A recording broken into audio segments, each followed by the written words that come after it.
ہم دنیا کے عظیم ترین مفکر و معلم قرآن جناب علامہ غلام احمد پرویز صاحب کی شاہکار کتاب جہان فردہ کا مطالعہ کر رہے ہیں۔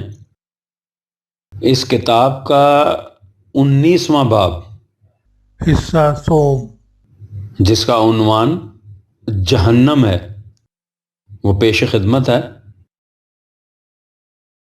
جہنم کس کے لیے ہے؟ اب ہمارے سامنے یہ سوال آتا ہے کہ وہ کون لوگ ہیں جو عذاب جہنم کے مستحق قرار پاتے ہیں، یا یوں کہیے کہ وہ کون سے جرائم ہیں جن کا نتیجہ جہنم کا عذاب ہے۔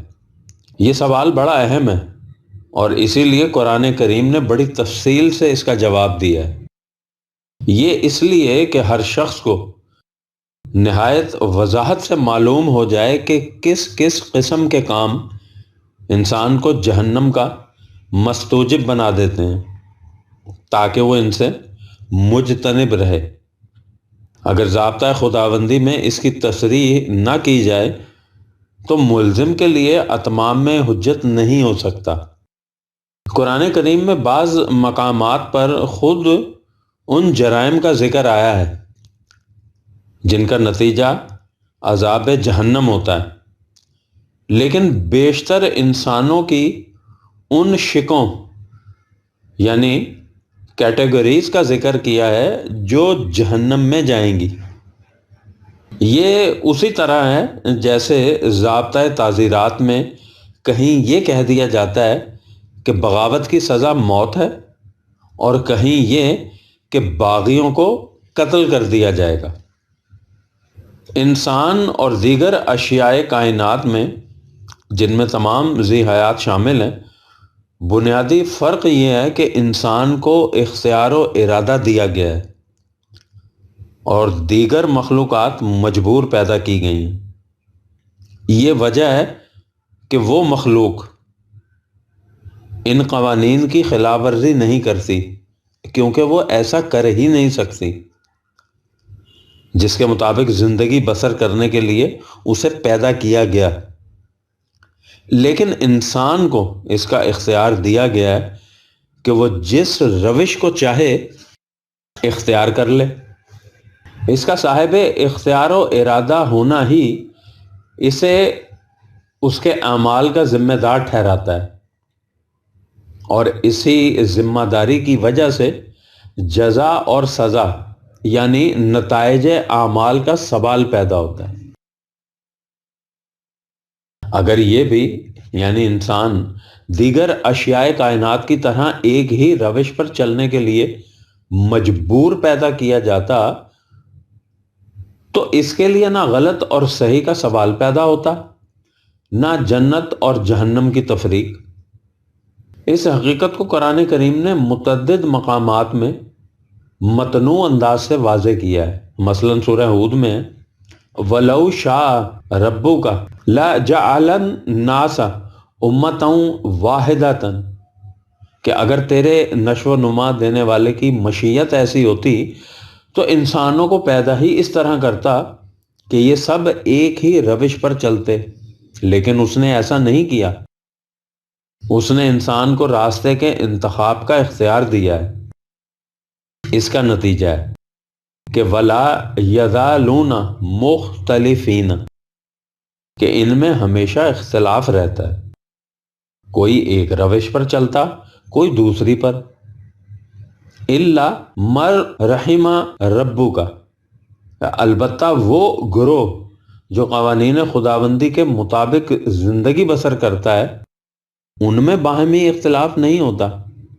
وَلِذَالِكَ خَلَقَهُمْ، انسان کے پیدا کیے جانے کا مقصد ہی یہ تھا کہ وہ اپنے اختیار و ارادہ سے صحیح راستہ اختیار کرے۔ وَتَمَّتْ كَلِمَةُ رَبِّكَ لَأَمْلَأَنَّ جَهَنَّمَ مِنَ الْجِنَّةِ وَالنَّاسِ أَجْمَعِينَ، کہ خدا کا یہی قانون تخلیق انسانی ہے جس کا نتیجہ یہ ہے کہ انسانوں سے جہنم بھرا جائے گا، یعنی جو اپنے اختیار و ارادہ سے غلط راستہ منتخب کریں گے وہ جہنم میں جائیں گے۔ دوسرے مقام پر ہے وَلَوْ شِئْنَا لَآتَيْنَا كُلَّ نَفْسٍ هُدَاهَا، کہ اگر ہماری مشیت ہوتی تو ہم ایسا بھی کر سکتے کہ ہر انسان سیدھے راستے پر چلتا، لیکن اس سے اس کا اختیار و ارادہ سلب ہو جاتا، اس لیے ہم نے ایسا نہیں کیا اور اسے اپنے لیے آپ راستہ منتخب کرنے کا اختیار دے دیا۔ اپنے اس اختیار و ارادہ کے غلط استعمال سے انسان اپنے لیے جہنم تیار کرتا رہتا ہے۔ یہ 32 نمبر سورت کی آیت نمبر 13 میں خدا نے اپنی وحی کے ذریعے حضرات انبیاء کرام علیہم السلام کی وساطت سے بتا دیا کہ غلط راستہ کون سا ہے اور صحیح کون سا۔ اس کے بعد اسے انسانوں کے اپنے فیصلے پر چھوڑ دیا کہ وہ جون سا راستہ جی چاہے اختیار کر لیں۔ اسی لیے نبی اکرم صلی اللہ علیہ وسلم سے کہا گیا کہ انا ارسلناک بالحق بشیرا و نذیرا ولا تسأل عن اصحاب الجحیم، سورہ بقرہ آیت 119، کہ ہم نے تجھے اس مقصد کے لیے بھیجا ہے کہ تو لوگوں کو بتا دے کہ صحیح راستہ پر چلنے سے کون سے خوشگوار نتائج سامنے آئیں گے اور غلط راستے پر چلنے کے تباہ کن نتائج کیسے ہوں گے۔ اس کے بعد تمہاری ذمہ داری ختم ہو جاتی ہے۔ اس کی باز پرس خود انسان سے ہوگی کہ اس نے غلط راستہ کیوں اختیار کیا تھا۔ فلسفہ کی دنیا میں ایک نظریہ یہ بھی ہے کہ انسان کی فطرت بد واقع ہوئی ہے، اس لیے وہ غلط راستے پر چلتا ہے۔ یہ نظریہ دراصل عیسائیت کے اس عقیدہ کا پیدا کردہ ہے کہ ہر انسانی بچہ اپنے اولین ماں باپ یعنی آدم و حوا کے گناہ کا بوجھ اپنی کمر پر لادے دنیا میں آتا ہے، اور گناہ کا یہ دھبا کسی طرح مٹ ہی نہیں سکتا بجز اس کے کہ وہ حضرت مسیح علیہ السلام کے کفارہ پر ایمان لائے۔ فلسفہ کا وہ نظریہ ہو یا عیسائیت کا یہ عقیدہ، دونوں کا ماحصل یہ ہے کہ انسان میں اس کی صلاحیت ہی نہیں کہ وہ غلط راستے سے بچ سکے۔ اس کا مطلب یہ ہوا کہ انسان بھی دیگر اشیاء کائنات کی طرح مجبور پیدا کیا گیا ہے، اور انسان غلط راستے پر چلنے کے لیے مجبور۔ قرآن کریم نے اس غلط تصور کی بڑی شدت سے تردید کی۔ اس نے کہا کہ انسان کو کچھ امکانی صلاحیتیں عطا کی گئی ہیں، اور یہ اس کے اپنے اختیار کی بات ہے کہ وہ ان صلاحیتوں کو کس طرح استعمال کرتا ہے۔ جب وہ ان کا غلط استعمال کرتا ہے تو اسے ابلیسی تحریک کہا جاتا ہے، لیکن انسان اس تحریک کے سامنے بے بس نہیں، وہ اس پر قابو پا سکتا ہے۔ قرآن کریم نے متعدد مقامات پر ابلیس و آدم کی تمثیلی داستان کے انداز میں اس حقیقت کو نمایاں کیا ہے، اور ہر مقام پر اس ابلیسی چیلنج کے جواب میں ابن آدم کو غلط راستے پر ڈال دوں گا بڑی تحدی کے ساتھ کہا گیا ہے کہ ان عبادی لیس لکا علیہم سلطان، یہ 17 نمبر سورت کی آیت 65 میں، کہ تیرے جی میں جو آئے کر کے دیکھ لے، میرے بندوں پر تیرا کوئی زور نہیں چل سکے گا، لیکن جو اپنی مرضی سے تیرے پیچھے چلیں گے ان سے جہنم بھرا جائے گا۔ اس کے دو حوالے مزید بھی ہیں، ایک 15 نمبر سورت کی آیت 43 اور 38 نمبر سورت کی آیت 85۔ لہٰذا جہنم ان کے لیے ہے جو اپنے اختیار و ارادہ سے غلط راستہ اختیار کریں۔ جس کام میں انسان کا ارادہ اور فیصلہ شامل نہ ہو اس پر ذمہ داری عائد نہیں کی جا سکتی، اور جس کام کے لیے کوئی ذمہ دار ہی نہ ہو اس کی سزا یا جزا کا سوال پیدا نہیں ہوتا۔ عقل و فکر سے کام نہ لینے والے، پاگل کو اس کے کسی کام پر قابل مواخذہ قرار نہیں دیا جاتا، اس لیے کہ جس میں سمجھنے سوچنے کی صلاحیت ہی نہ ہو اسے اس کے کسی عمل کا ذمہ دار نہیں ٹھہرایا جا سکتا، لیکن جس شخص میں سمجھنے سوچنے کی صلاحیت موجود ہو لیکن وہ عقل و فکر سے کام نہ لے اور اپنے جذبات سے مغلوب ہو کر قانون شکنی کرے تو اسے مجرم قرار دیا جاتا ہے۔ اسی طرح جو شخص اپنی عقل و فکر سے کام نہ لے بلکہ دوسروں کی تقلید میں غلط قدم اٹھائے وہ بھی سزا کا مستحق قرار پاتا ہے۔ قرآن کریم نے واضح الفاظ میں بتایا ہے کہ جو لوگ اپنی عقل و فکر سے کام نہ لیں وہ جہنم میں جاتے ہیں۔ سورہ اعراف کی آیت 179 میں ہے کہ ایسے لوگ جو دل و دماغ رکھنے کے باوجود ان سے سمجھنے سوچنے کا کام نہ لیں، جو آنکھیں رکھنے کے باوجود راستہ دیکھ کر نہ چلیں، جو کان رکھنے کے باوجود دوسروں کی بات نہ سنیں، ان کی یہ کیفیت زبان حال سے پکار پکار کر کہتی ہے کہ یہ جہنم میں جانے والی مخلوق ہے۔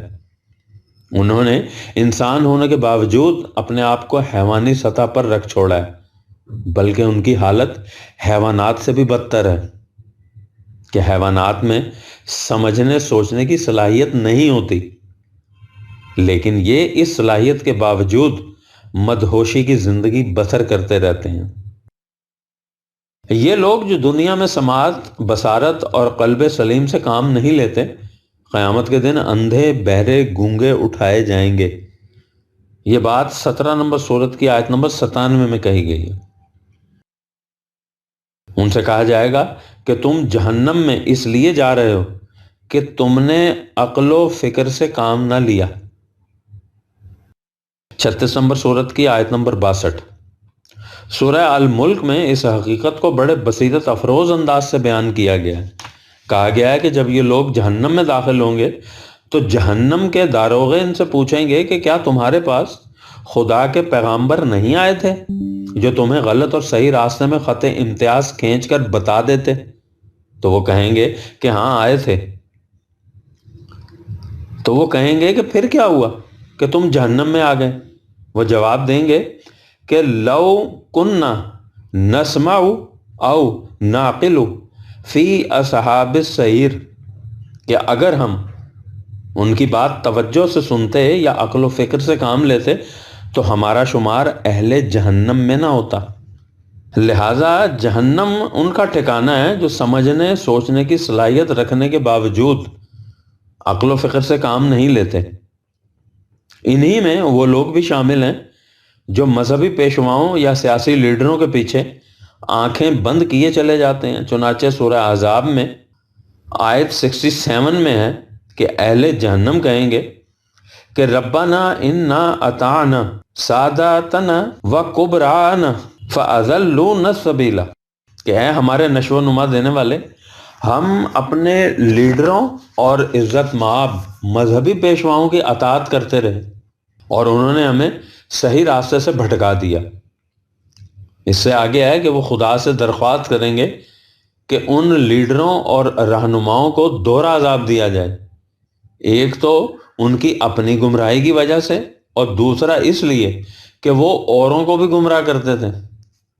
سورہ الصافات میں اہل جہنم کے متعلق ہے کہ انہم الفوا آباہم ضالین فہم علی آثارہم یہرعون، کہ یہ وہ لوگ ہیں جنہوں نے اپنے آباء و اجداد کو جس غلط روش پر چلتے دیکھا اس پر یہ خود سرپٹ بھاگتے چلے گئے، کہیں کھڑے ہو کر سوچا ہی نہیں کہ ہم بالآخر جا کدھر رہے ہیں۔ لہذا جہنم ان لوگوں کا مستقر ہے جو عقل و فکر سے کام نہیں لیتے، یا تو اپنی مفاد پرستیوں کے جذبات سے مغلوب ہو کر غلط راہوں پر چلتے رہے ہیں، اور یا اپنے مذہبی پیشواؤں کی تقلید میں آنکھیں بند کر کے اسلاف کے نقوش قدم کا اتباع کرتے چلے جاتے ہیں۔ یہ بھی در حقیقت جذبات ہی کا دوسرا نام ہے، اس لیے کہ اندھی عقیدت انسانی جذبات ہی کی پیدا کردہ ہوتی ہے، عقل و فکر کی نہیں۔ قرآن ہر فرد سے مطالبہ کرتا ہے کہ وہ وحی کی روشنی میں عقل و فکر سے کام لے کر اپنے لیے راستے کا انتخاب خود کرے۔ یہ مذہبی پیشوا جو قرآن کے الفاظ میں دنیاوی مفاد حاصل کرنے کے لیے اپنی ایک ٹریڈ یونین سی بنا لیتے ہیں، خود بھی جہنم میں جائیں گے، اس لیے ان کے پیچھے چلنے والے کس طرح جنت میں جا سکتے ہیں؟ انسان کے لیے صحیح روش زندگی یہ ہے کہ اپنے جذبات کو عقل کے تابع رکھے اور عقل سے وحی خداوندی کی روشنی میں کام لے۔ لیکن جو لوگ اپنے جذبات کی تسکین ہی مقصد زندگی قرار دے لیں، ان کے جہنمی ہونے میں شبہ کیا رہ سکتا ہے؟ قرآن کریم نے انسان کے سرکش جذبات یا اس عقل کو جو جذبات کے تابع رہے شیطان یا ابلیس کی اصطلاح سے تعبیر کیا ہے، اور شیطان یا ابلیس کا اتباع کرنے والوں کو اہل جہنم قرار دیا ہے۔ قصہ ابلیس و آدم میں ابلیس سے کہا گیا ہے کہ لمن تبعک منہم لأملأن جہنم منکم اجمعین، کہ ان انسانوں میں سے جو بھی تیرا اتباع کریں گے ان سب سے جہنم بھر دیا جائے گا۔ اس کے مزید حوالے 15 نمبر سورت کی آیت 43، 22 نمبر سورت کی آیات 3، 4 اور 38 نمبر سورت کی آیت نمبر 58۔ انہی میں وہ لوگ بھی شامل ہیں کہ اذا قیل لهم اتبعوا ما انزل اللہ قالوا بل نتبع ما وجدنا علیہ آباءنا، کہ جب ان سے کہا جاتا ہے کہ جو کچھ خدا نے نازل کیا ہے یعنی قرآن کریم، اس کا اتباع کرو، تو وہ کہتے ہیں کہ نہیں، ہم تو اپنے اسلاف کے راستے پر چلتے جائیں گے۔ اس کے بعد ہے اَوَلَوْ كَانَ الشَّيْطَانُ يَدْعُوهُمْ إِلَىٰ عَذَابِ السَّعِيرِ، یعنی خواہ شیطان انہیں جہنم کے عذاب کی طرف ہی کیوں نہ بلا رہا ہو، یہ اس کے پیچھے چلیں گے، حالانکہ انہیں متنبع کر دیا گیا تھا کہ شیطان تمہارا کھلا ہوا دشمن ہے، یہ تمہیں جہنم میں پہنچا دے گا۔ سورہ یاسین میں اس تنبیہ یعنی وارننگ کو بنی آدم کے عہد سے تعبیر کیا گیا ہے۔ حوالے کے لیے دیکھیے آیات، سورہ یاسین کی آیات 60 سے لے کر 64 تک۔ انہی شیاطین میں وہ سرغنے بھی شامل ہیں جو لوگوں کو غلط کاموں پر اکساتے ہیں، اور جب گرفت کا موقع آتا ہے تو اپنے آپ کو صاف بری الذمہ قرار دے کر الگ ہو جاتے ہیں۔ ایسے لوگ دنیاوی عدالتوں میں تو شاید بے گناہ قرار پا جائیں، لیکن عدالت خداوندی میں ان کا شمار مجرمین میں ہی ہوگا۔ اسی لیے انہیں اور ان کے ساتھ ان لوگوں کو جنہوں نے ان کا کہا مانا تھا، سب کو مستحق جہنم قرار دیا گیا ہے۔ سورہ الحج کی آیات 3، 4 اور مزید ایک حوالہ 19 نمبر سورت کی آیت نمبر 68۔ اور انہیں بھی جو روحانی تقدس کا جال بچھا کر آسمان کی خبریں لانے کے دعوے دار بنتے ہیں اور اٹکلیں دوڑا دوڑا کر اپنے کشف و کرامات کا رعب گانٹتے رہتے ہیں۔ یہ بات 67 نمبر سورت کی آیت نمبر 5 میں کہی گئی ہے۔ حیات اخروی کا منکر جہنم میں۔ دین کا مدار قانون مکافات عمل پر ہے، یعنی اس اصول پر کہ جو انسان تعمیری کام کرے گا اس کی ذات اس قدر نشو و نما حاصل کر لے گی جس سے وہ اس زندگی کے بعد آئندہ زندگی کے ارتقائی مراحل طے کرنے کے قابل ہو جائے۔ جس کا تعمیری کاموں کا پلڑا ہلکا ہوگا اس کی ذات آگے نہیں بڑھ سکے گی۔ اسے جہنم کی زندگی سے تعبیر کیا گیا ہے۔ اب ظاہر ہے کہ جو شخص انسانی ذات اور اس کے مستقبل یعنی حیات آخرت ہی کو تسلیم نہ کرے، اس کی ذات کی نشو و نما کا سوال ہی پیدا نہیں ہوتا۔ لہذا ان لوگوں کے اہل جہنم ہونے میں کلام کیا ہو سکتا ہے؟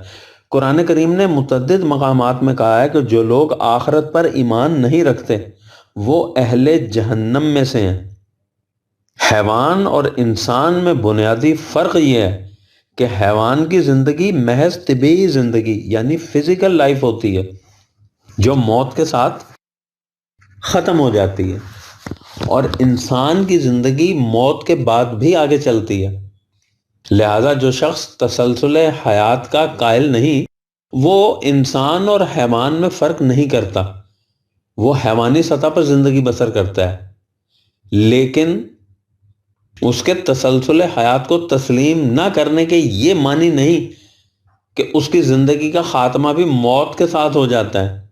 یہ اسے تسلیم کرے یا نہ کرے، اس کی زندگی آگے چلے گی اور اس کا ٹھکانہ جہنم ہوگا۔ اس لیے کہا گیا کہ والذین کفروا یتمتعون ویاکلون کما تاکل الانعام، کہ جو لوگ تسلسل حیات کی حقیقت کو تسلیم نہیں کرتے وہ حیوانی سطح پر زندگی بسر کر کے مر جاتے ہیں، لیکن اس طرح ان کی زندگی کا خاتمہ نہیں ہو جاتا۔ وَالنَّارُ مَثْوًى لَهُمْ، ان کا ٹھکانہ جہنم ہوگا۔ یہ وہ لوگ ہیں جو کہتے ہیں کہ اذا كنا ترابا انا لفی خلق جدید، کہ جب ہم مر کر مٹی میں مل جائیں گے تو کیا اس کے بعد ہمیں پھر نئی زندگی ملے گی؟ کہا کہ اولئک اصحاب النار ہم فیہا خالدون، کہ ان لوگوں کا مآل جہنم کی زندگی ہوگا۔ یہ لوگ دنیاوی زندگی ہی کو منتہائے حیات سمجھتے تھے اور اس پر مطمئن ہو کر بیٹھ گئے تھے۔ ان کے غلط کاموں کی وجہ سے ان کا ٹھکانہ جہنم ہوگا۔ انہم کانوا لا یرجون حسابا، کہ یہ سمجھتے تھے کہ جو کچھ ہمارے جی میں آئے ہم کریں، ہمیں کوئی پوچھنے والا نہیں۔ چونکہ دنیاوی زندگی میں انسانی کوششوں کے نتائج طبعی قوانین کے مطابق مرتب ہوتے ہیں، اس لیے اس میں حیات بالآخرت پر ایمان رکھنے والوں اور اس سے انکار کرنے والوں میں کوئی فرق نہیں ہوتا۔ اس لیے انہیں متاع دنیا تو مل جاتی ہے لیکن اخروی زندگی میں ان کا کوئی حصہ نہیں ہوتا۔ لیکن یہ متاع دنیا کتنی ہی کثیر کیوں نہ ہو، متاع آخرت کے مقابلہ میں بہرحال حقیر و قلیل ہوتی ہے، کیونکہ دنیا کی زندگی مختصر ہے اور اس کے بعد کی زندگی کے ارتقائی مراحل بے شمار۔ یہی وجہ ہے کہ قرآن کریم نے کہا ہے کہ زندگی کہلانے کی مستحق وہی زندگی ہے۔ یہ سورہ العنکبوت کی آیت 64۔ لہذا جس کا متاع آخرت میں حصہ نہ ہو اس کے جہنمی ہونے میں کیا شبہ ہو سکتا ہے؟ سورہ آل عمران میں ہے کہ ان لوگوں کا جو حق و صداقت سے انکار کرتے ہیں، دنیاوی زندگی میں اقتدار تمہیں دھوکے میں نہ ڈال دے۔ متاع قلیل ثم ماواہم جہنم وبئس المہاد۔ ایک تو سورہ آل عمران اور دوسرے سورہ البقرہ کی آیت 126 میں بھی یہ بات کہی گئی ہے کہ یہ متاع بڑی ہیچ مقدار ہے، اس کے بعد ان کا مستقر جہنم ہے جو بہت برا مقام ہے۔ سورہ بنی اسرائیل میں ہے کہ جو لوگ اس دنیا کے مفاد عاجلہ ہی کو مقصود حیات قرار دے لیتے ہیں انہیں یہ مفاد مل جاتے ہیں۔ ثم جعلنا لہ جہنم، لیکن اس کے بعد ان کا ٹھکانہ جہنم ہوتا ہے۔ سورہ احقاف میں ہے کہ یہ لوگ آخرت میں کہیں گے کہ ہمیں یہاں کی آسائشوں اور خوشگواریوں سے کیوں محروم رکھا جا رہا ہے؟ تو ان سے جواب میں کہا جائے گا کہ اذھبتم طیباتکم فی حیاتکم الدنیا واستمتعتم بہا، کہ تم نے آسائشوں اور نعمتوں کا اپنا سارا حصہ دنیاوی زندگی میں صرف کر لیا تھا، اس لیے اب یہاں جہنم کا رسوا کن عذاب ہوگا۔ اس کو سورہ کہف میں ان الفاظ میں بیان کیا گیا ہے کہ الذین ضل سعیہم فی الحیات الدنیا، کہ یہ وہ لوگ ہیں کہ جنہوں نے اپنی تمام تگ و تاز متاع دنیا حاصل کرنے میں ضائع کر دی، اس لیے قیامت کے دن ان کے لیے میزان تک کھڑی نہیں کی جائے گی۔ انہوں نے حیات دنیا کو آخرت پر ترجیح دی تھی، یعنی متاع دنیا کا حصول بجائے خیش معیوب نہیں، لیکن جب اس کے حصول اور کسی مستقل قدر میں تصادم ہو جائے تو اس وقت جو شخص متاع دنیاوی کو ترجیح دیتا ہے اور مستقل قدر کو چھوڑ دیتا ہے، اس کا در حقیقت حیات آخرت پر ایمان نہیں ہوتا۔ یہ وہ ہیں جو آخرت کو دے کر دنیا خرید لیتے ہیں، ان کی نشو و نما رک جاتی ہے اور اس کا نام جہنم ہے۔ لیکن جو لوگ حیات آخرت کو تسلیم کرنے کے باوجود قوانین شکنی کرتے رہتے ہیں، ان کی صورت میں یہ دیکھا جائے گا کہ ان کا تعمیری اعمال کا پلڑا بھاری ہے یا تخریبی اعمال کا۔ اگر تخریبی اعمال کا پلڑا بھاری ہوگا تو وہ اہل جہنم میں سے ہوں گے۔ وَمَنْ خَفَّتْ مَوَازِينُهُ فَأُولَئِكَ الَّذِينَ خَسِرُوا أَنفُسَهُمْ فِي جَهَنَّمَ خَالِدُونَ۔ 23 نمبر سورت کی آیت 103 اور 101 نمبر سورت کی آیات 8 اور 9۔ مختلف اقسام۔ مندرجہ بالا اصولی شقوں کے علاوہ قرآن کریم نے اہل جہنم کی مختلف اقسام کا ذکر کیا ہے۔ مثلا نمبر 1، کفار، یعنی جو مستقل اقدار خداوندی کو تسلیم ہی نہیں کرتے۔ ان میں وہ لوگ بھی شامل ہیں جو صحیح اسلامی نظام کی مخالفت کرتے اور اس سے سرکشی برتتے ہیں۔ 2، مشرکین، جو خدائی اقتدار و اختیار میں غیر خداوندی قوتوں کو بھی شریک کر لیتے ہیں، قوانین خداوندی کے ساتھ انسانوں کے وضع کردہ قوانین کی بھی اطاعت کرتے ہیں۔ 3، مکذبین، جو وحی کی عطا کردہ مستقل اقدار کو جھوٹا ثابت کرنے کی کوشش کرتے ہیں۔ ان میں وہ لوگ بھی شامل ہیں جو زبان سے ان اقدار کو تسلیم تو کرتے ہیں لیکن اپنے اعمال سے ان کی تکذیب کرتے ہیں۔ 4، مرتدین، جو ان اقدار کی صداقت کو تسلیم کر لینے کے بعد پھر ان سے انکار کر کے کفر کی راہ اختیار کر لیں۔ ان میں اور کفار میں کوئی فرق نہیں رہتا، حتیٰ کہ وہ لوگ جو مسلمان کہلاتے ہوئے بعض امور میں کفار کا اتباع کریں وہ بھی مرتدین کے زمرہ میں شامل ہوتے ہیں۔ اس کے حوالے کے لیے دیکھیں 47 نمبر سورت کی آیت 25۔ نمبر 5، منافقین، جو دل سے ان کی صداقت کو تسلیم نہیں کرتے لیکن بر بنائے مصلحت جماعت مومنین میں شریک ہوئے رہتے ہیں۔ 6، مجرمین، جو قوانین خداوندی کی خلاف ورزی کریں انہیں ظالمین بھی کہا گیا ہے، نیز فاسقین اور فجار بھی۔ ان قوانین سے اعراض برتنے والے بھی انہی میں شامل ہیں۔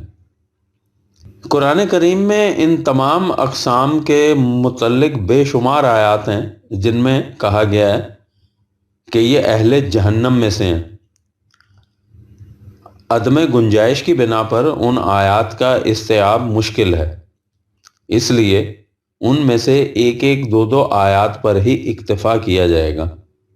البتہ جرائم کے سلسلہ میں ذرا تفصیل سے بتایا جائے گا کہ ان کی نوعیت کیا ہے تاکہ ہم اپنی حالت کا جائزہ لے کر دیکھ لیں کہ ہم کون کون سے جرائم کا ارتکاب کر رہے ہیں۔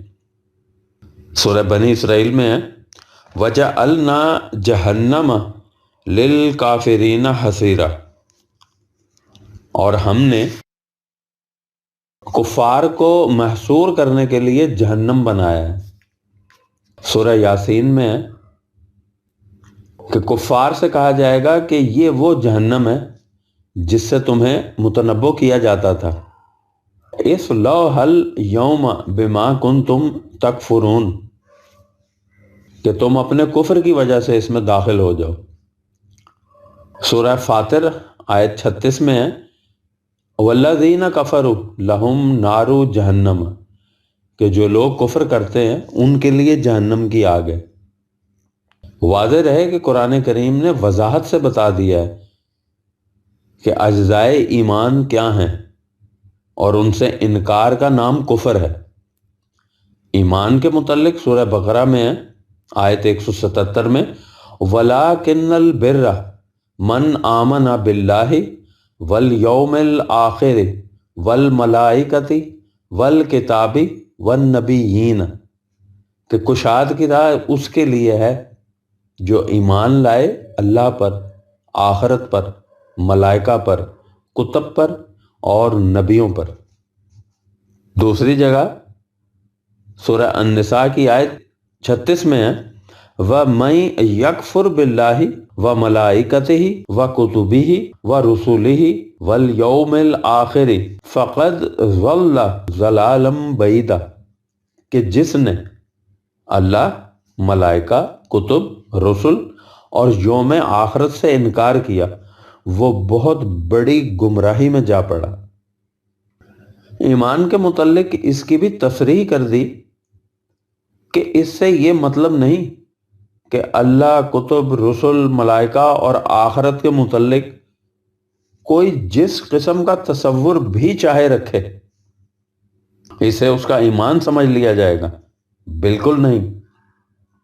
اس نے واضح الفاظ میں کہہ دیا کہ فَإِنْ آمَنُوا بِمِثْلِ مَا آمَنْتُمْ بِهِ فَقَدِ اهْتَدَوْا، سورہ بقرہ کی آیت 137 میں، کہ اگر یہ لوگ اس طرح ایمان لائیں جس طرح تم ایمان لائے ہو تو پھر سمجھا جائے گا کہ یہ صحیح راستے پر آ گئے، ورنہ نہیں۔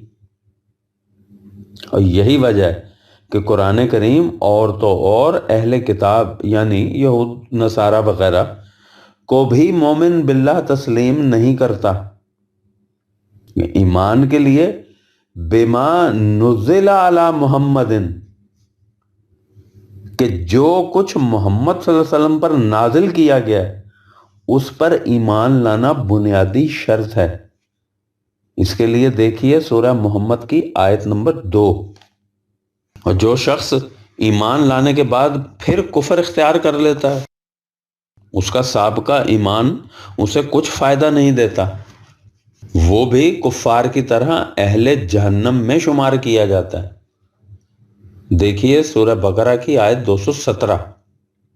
جیسا کہ پہلے لکھا جا چکا ہے، مسلمان کہلا کر بعض امور میں کفار کا اتباع کرنا بھی ارتداد ہے۔ دیکھیے سورہ محمد کی آیت 26۔ سورہ قاف میں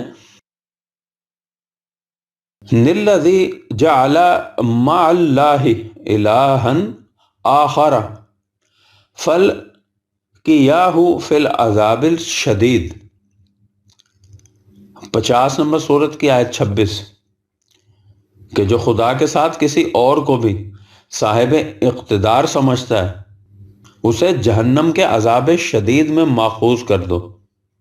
انہی کو مشرک کہتے ہیں، اور وَفِي النَّارِ هُمْ خَالِدُونَ، کہ ان کا ٹھکانہ جہنم ہے۔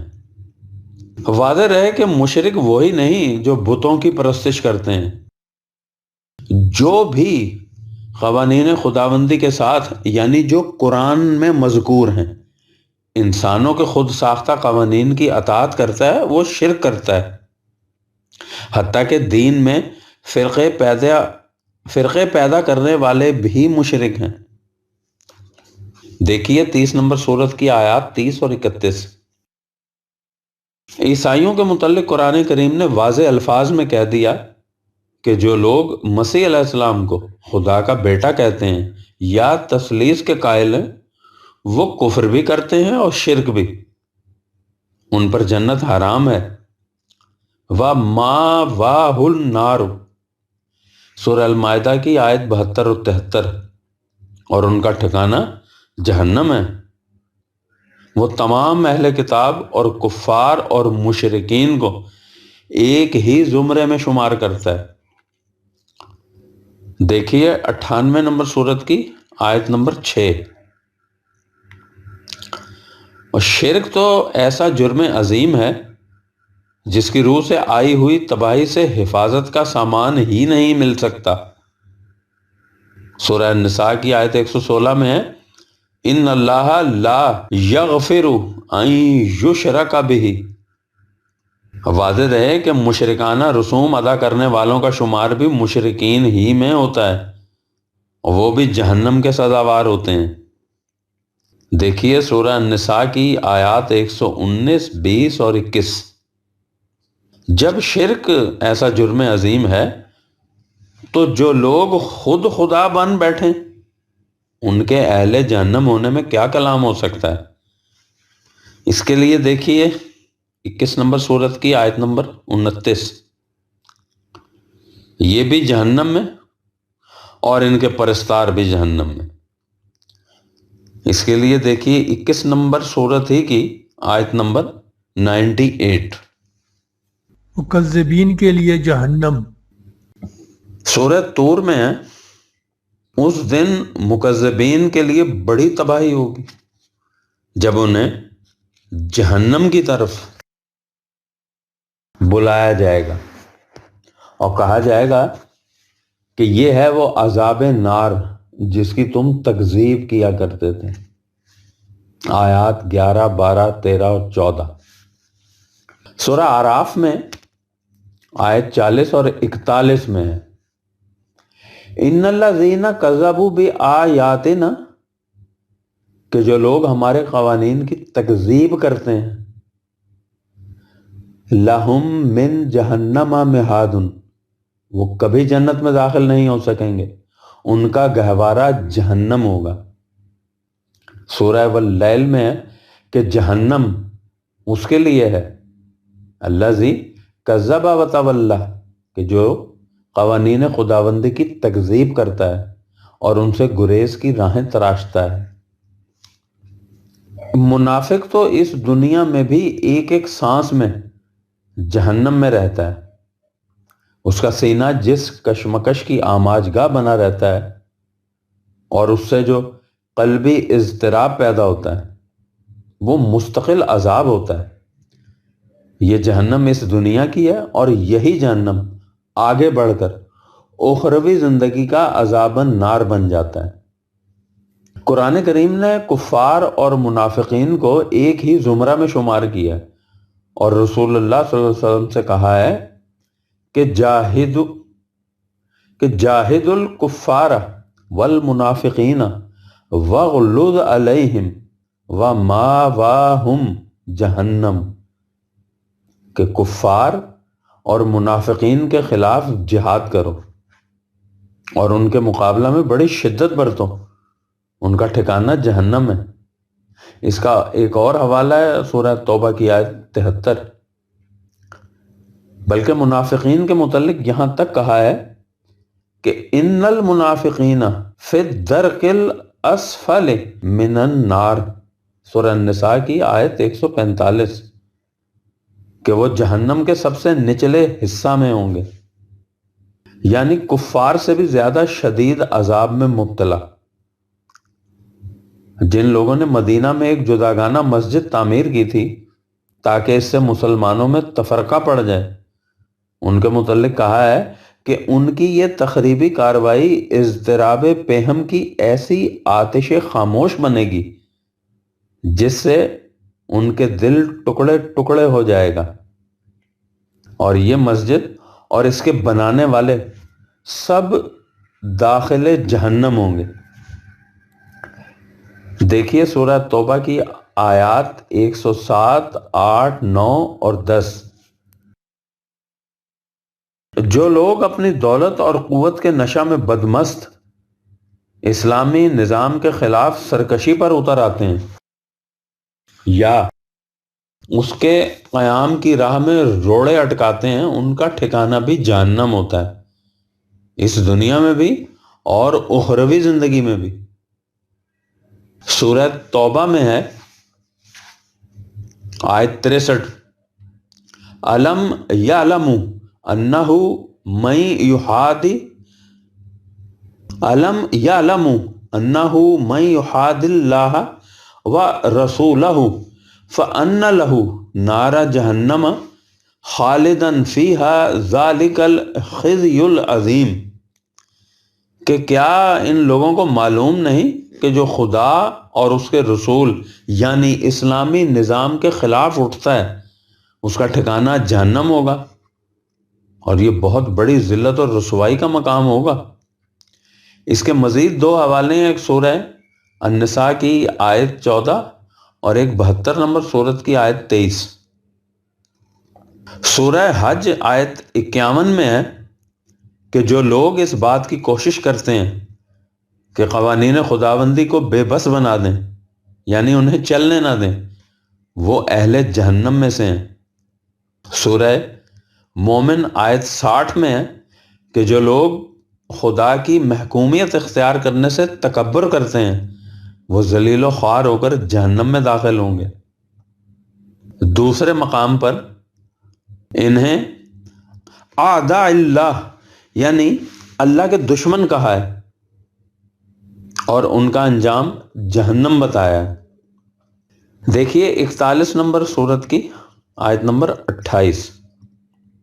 قبل اس کے کہ مجرمین کے متعلق قرآنی تصریحات سامنے آئیں، ایک اصولی نقطہ کا سمجھ لینا ضروری ہے۔ قرآن کریم نے کافرین، مشرکین، منافقین، مکذبین اور مجرمین وغیرہ الفاظ استعمال کیے ہیں تو اس طرح نہیں کہ ان کا جو مفہوم کوئی متعین کرنا چاہے کر لے۔ قرآن کریم نے ان الفاظ کو ال کے ساتھ معرفہ بنا دیا، یعنی انہیں الکافرین، المشرکین وغیرہ لکھا ہے۔ اس کے معنی یہ ہیں کہ کافر وہ ہیں جنہیں قرآن نے کافر قرار دیا ہے، اور مشرک وہ ہیں جنہیں قرآن مشرک کہتا ہے۔ مجرم وہ ہیں جو قرآن کی ڈیفینیشن کے مطابق مجرم قرار پاتے ہیں۔ قرآن کریم کی تعریف کی روح سے مجرم وہ ہیں جو احکام و قوانین خداوندی کی خلاف ورزی کرتے ہیں، جو ان قوانین کو توڑتے ہیں۔ اس اعتبار سے جہاں قرآن کریم نے اگرچہ بعض جرائم کا تفصیلی ذکر بھی کیا ہے، لیکن اس نے بحیث مجموعی یہی کہا ہے کہ المجرمین کا ٹھکانہ جہنم ہوگا۔ ان جرائم کا ارتکاب غیر مسلموں کی طرف سے ہو یا مسلمانوں کی طرف سے، دونوں مجرم قرار پائیں گے۔ یہاں ہم جرائم کے اثرات کا ذکر کر رہے ہیں جو انسانی ذات پر مرتب ہوتے ہیں، اور ان کا نتیجہ اخروی زندگی کا جہنم۔ جرائم کی ان سزاؤں کا ذکر نہیں کر رہے جو دنیاوی عدالت سے اس دنیا میں مل جاتی ہے۔ اس نقطہ کی اصولی بحث پہلے آ چکی ہے کہ جن جرائم کی سزا یہاں مل جاتی ہے اخروی زندگی سے ان کا کیا تعلق ہوتا ہے۔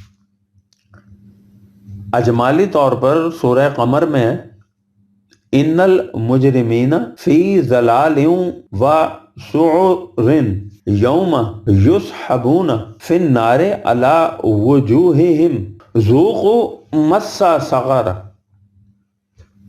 آیات 47 اور 48، کہ یہ حقیقت ہے کہ مجرمین غلط راہوں پر چل رہے ہیں اور عذاب جہنم میں ماخوذ ہوں گے، جس دن انہیں منہ کے بل گھسیٹ کر جہنم میں داخل کیا جائے گا اور کہا جائے گا کہ دوزخ کے عذاب کا مزہ چکھو۔ سورہ رحمان میں ہے کہ ان سے کہا جائے گا ھذہ جہنم التی یکذب بہا المجرمون، مجرمین سے کہا جائے گا کہ یہ ہے وہ جہنم جسے تم جھٹلایا کرتے تھے۔ اور سورہ مدثر میں ہے کہ اہل جنت جہنم والوں سے کہیں گے کہ اے مجرمو، تم کن جرائم کی پاداش میں یہاں آ پہنچے ہو؟ کہیں انہیں الفجار کہا گیا ہے، کہیں الفاسقین، الظالمین، متعدد مقامات پر کہا گیا ہے۔ زیادہ عدل و انصاف سے ہٹ جانے والے، انہیں مسلمین کی ضد بتایا گیا ہے۔ بعض جرائم کی تفصیل۔ نمبر 1، زندگی کی جو آسائشیں خدا کی طرف سے عطا ہوتی ہیں انہیں چھپا کر رکھنے والے، غلط جگہ استعمال کرنے والے، دولت کو روک رکھنے والے، حدود فراموش، قوانین کی صداقت میں شبہ کرنے والے جہنم کے عذاب شدید میں گرفتار ہوں گے۔ دیکھیے 50 نمبر سورت کی آیات 24، 25، 26۔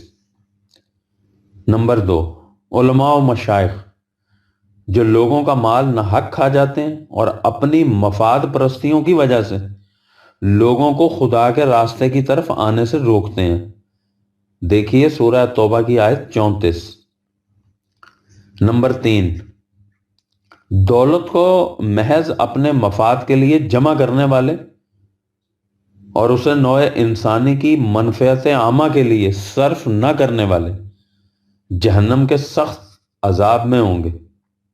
دیکھیے سورہ توبہ کی آیات 34، 35 اور 70 نمبر سورت کی آیات 18 سے 21 تک۔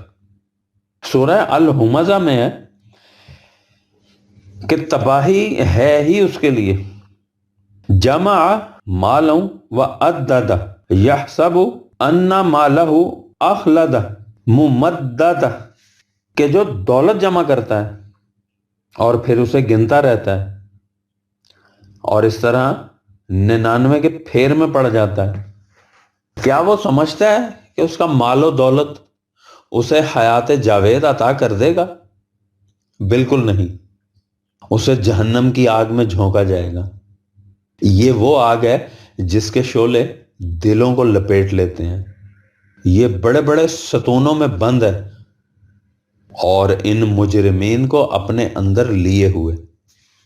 نظام سرمایہ داری کا انجام اسی قسم کا جہنم ہوتا ہے، اس دنیا میں بھی اور آخرت میں بھی۔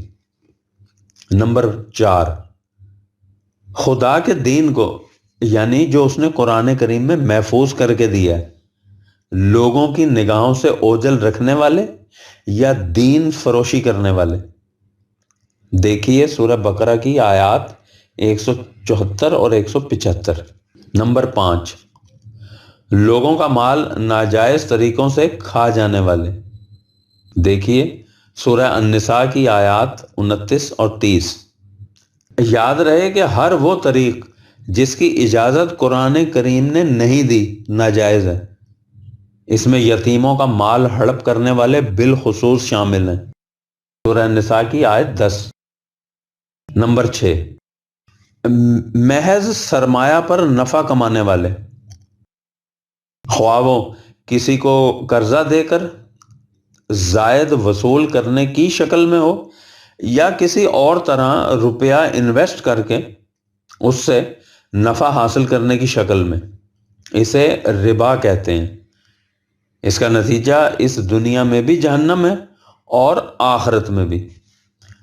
حوالوں کے لیے دیکھیے سورہ بقرہ کی آیت 275 اور سورہ آل عمران کی آیات 129 اور 130۔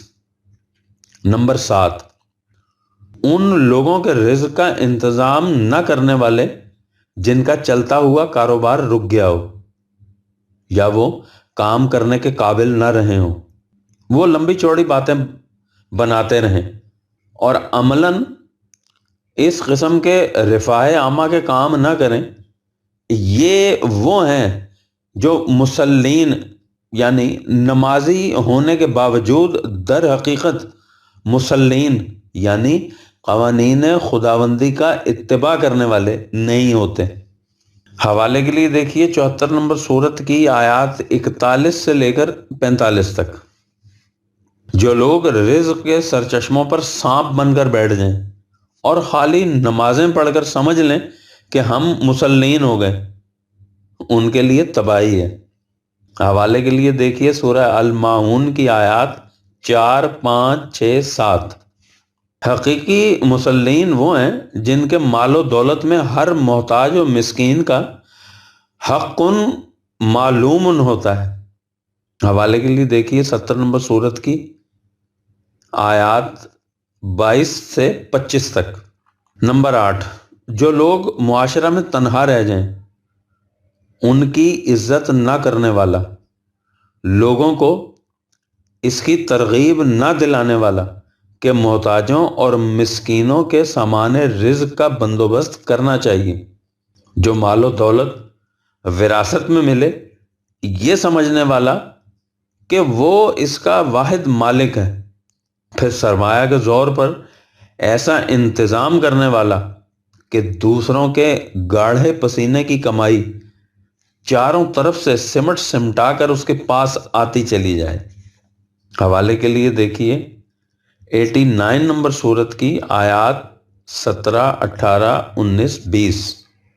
نمبر 9، اگر کسی جگہ صحیح اسلامی نظام قائم ہو چکا ہو تو غیر خداوندی نظام میں رہنے والوں کے لیے ضروری ہے کہ وہ اس نظام خداوندی کے تابع زندگی بسر کرنے کے لیے وہاں سے ہجرت کرائیں۔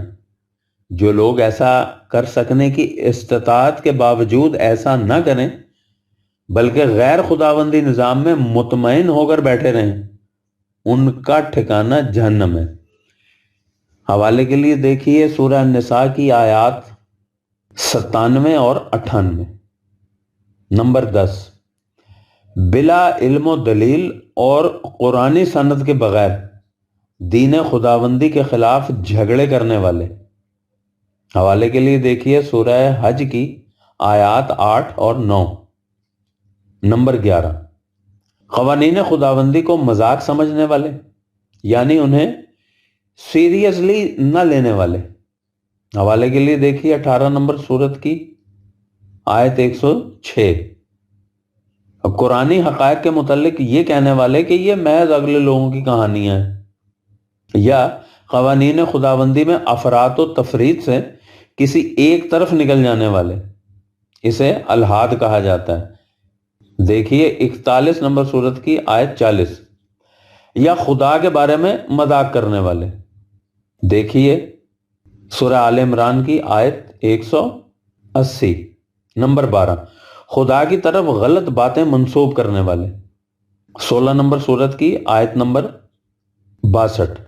نمبر 13، جب نظام خداوندی کسی کام کے لیے بلائے تو اس کی دعوت پر لبیک نہ کہنے والے، 13 نمبر سورت کی آیت 10۔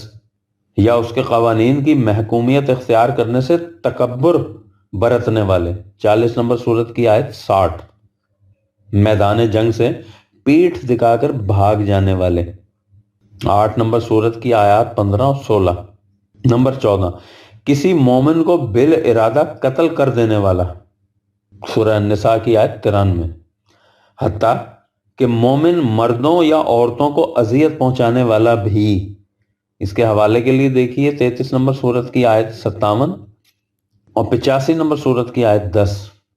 واضح رہے کہ یہ ان جرائم کی مکمل فہرست نہیں جو مجرمین کو جہنم کا مستحق بنا دیتے ہیں، یہ تو محض چند نمایاں جرائم کا ذکر ہے۔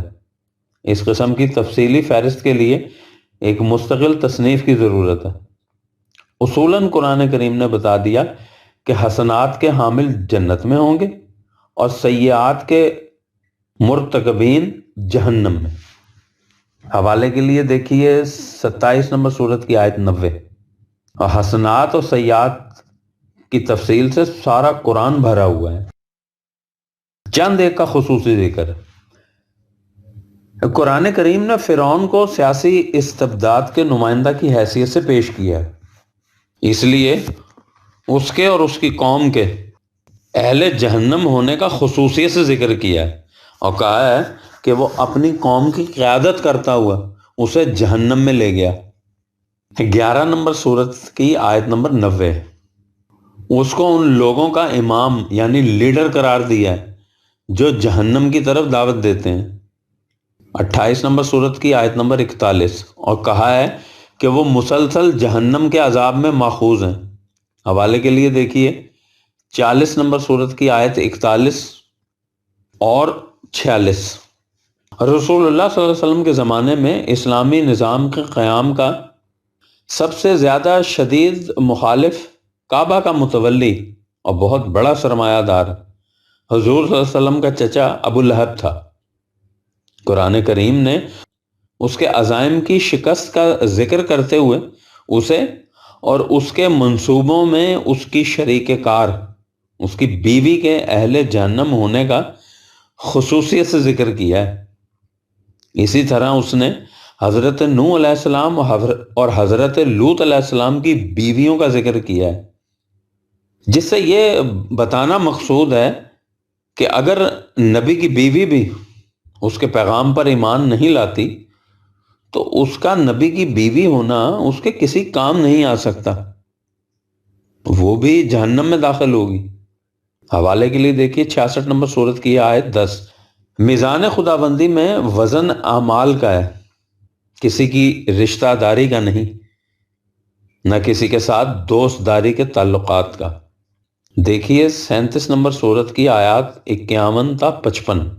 یہودیوں کا عقیدہ تھا کہ جنت بنی اسرائیل کے لیے، یہ لوگ صرف ان چند دنوں کے لیے جہنم میں جائیں گے جن میں ان کے اسلاف سے سبت کے سلسلہ میں قانون شکنی ہو گئی تھی۔ قرآن کریم نے اس عقیدہ کی بھی تردید کی ہے اور کہا ہے کہ کسی کا کسی نسل یا قوم سے متعلق ہونا کچھ معنی نہیں رکھتا، جس سے بھی برائیاں سرزد ہوں گی اور خطائیں اسے گھیر لیں گی وہ جہنم میں جائے گا۔ دیکھیے سورہ بقرہ کی آیت 81، خواہ وہ کسی نسل سے متعلق کیوں نہ ہو۔ دیکھیے سورہ آل عمران کی آیت 23، خواہ اس کا تعلق مہذب یعنی شہری آبادی ان سے ہو یا وہ صحرا کے خانہ بدوش جن میں سے ہو۔ دیکھیے 41 نمبر سورت کی آیت 25،